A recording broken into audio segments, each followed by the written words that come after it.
ako nga ang presidente, Oh. yung mga politik mga magnanakaw, Oh. bawat isa sa kanila, isang yan. Sila. Bakit? Papat dahil dalala yan ang pagnanakaw nila. Sayang lang ang dinabayad ko ng tax. Kung ganun lang. Ito, pinanunood ko yan. Puro winto, wala namang winta. Isang senior citizen na gumagawa ng payong mula sa Caloocan City ang aming nakilala ngayong araw. Nilapitan ko siya at nagpanggap na magpapagawa ng dala kong payong. Hello po, Tay. Tay, gumagawa kayong payong? Magkano po paggawa ng payong? Winta. 50? Pwede po ba pa-check ko lang to kung magkano pagawa dito? Gagawin yan lahat. Gagawin mo to lahat? Oo. Kahit anong sira? 50 Kahit lang? ano, Oo. Sige nga, Tay. Kanina ka pa nag-iikot? Hindi ako umiikot. Doon lang may pwesto. Ah, may pwesto ka. Wala namang sira. Abay naku, bistado agad tayo ni Mang Tony. Ayan, paano po ba yan? Ito, Oo. babalik mo lang ito eh. Ah, binabalik lang ba yan? Oo, ayan oh.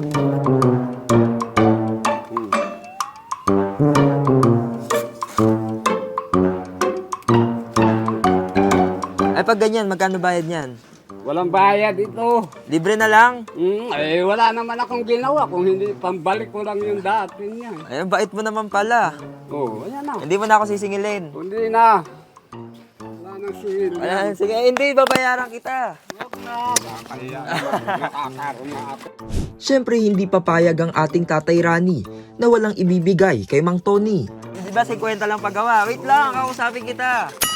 Di ba 50 lang paggawa? Oo. Eh, hindi mo naman ako siningil. Hindi na kita sisingilin. Eto, Wala mabibigyan. naman akong ginawa dyan eh. Eh, bibigyan nga Ayan kita. lang, ibabalik lang yun.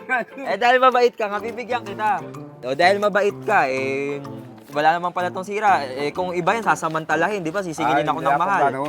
Wala naman akong ginawa. Kapag may ginawa ako na bale, yun ang sisingilin kita talaga ng 50. Ayun. Kahit isa lang, dalawa, tatlo, hanggang 10. O bali pa itong Eto. poste, Oo. dudugtungin ko yan, wala, 50 pa rin. 50 pa din. Dahil mabuti ang iyong puso, Mang Tony, tanggapin mo ang 1,000 piso mula kay Tatay Rani. Di salamat para may pangtanghali hapunan ako.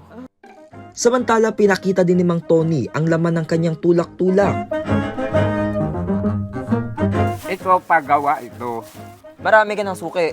Oo, Eh, buti nagkakasya yung kinikita mo sa araw-araw. pagkain lang naman ang hinaha. Ito, Tatay, saan to nakapwesto? Yan lang. Ah, hindi ka talaga umikot. Hindi. Pero hindi pa dyan nagtatapos ang sorpresa ng ating Tatay Rani. Wow, ano yan, bigas na yan. May bigas ka na. Dahil Oh. hindi na ako bibili ng kanin na luto. Makikisain na lang. Ayun. O, sige, hawakan mo itong bigas. O, siyempre, pag may bigas, dapat may mga pang-ulam yan. Oo, siyempre. Oh. Kompleto. Meron ka pang spaghetti.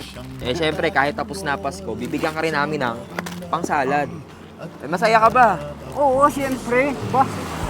Ba't hindi ka magiging masaya na may natatanggap ka na biyaya Kayo ba nakatanggap ng ganyang ayuda dito sa lugar nyo? sa barangay? Nakatanggap naman kayo? Oo. At halimbawa, nagkakasakit ka o... Hindi Umi- problema. Ako, imposible magkasakit ako. Bakit? Dahil wala akong bisyo. Kung magbibisyo ako, sigurado. 99 hindi ka na sa simenteryo. Pero itong tanong ko sa mga dito ba, lumalapit ka ba sa mga politiko natin? Hindi. Bakit? Dapat kung ako nga ang presidente, Oh. yung mga politik mga magnanakaw, Oh. bawat isa sa kanila, isang yan. Sila. Bakit? Dalala yan ang pagnanakaw nila. Oo, Magnakaw ngayon, mangangako sa taong bayan para maibalik siya doon sa kung ano man siya, kung kongreso, kung ano Oo. man siya. Pagka nandoon na, magnanakaw na naman. Sayang lang ang dinabayad ko ng tax. Ayan dito pinanunood ko yan. Puro winto, wala namang winta. puro kwento. I-surrender mo yung mga nakuha mo. Samantala, nais din magpasalamat ni Mang Tony para sa biyayang natanggap niya ngayong araw. Salamat, Rani, sa iyong biyaya na ibinigay sa akin. Tatay ng bayan.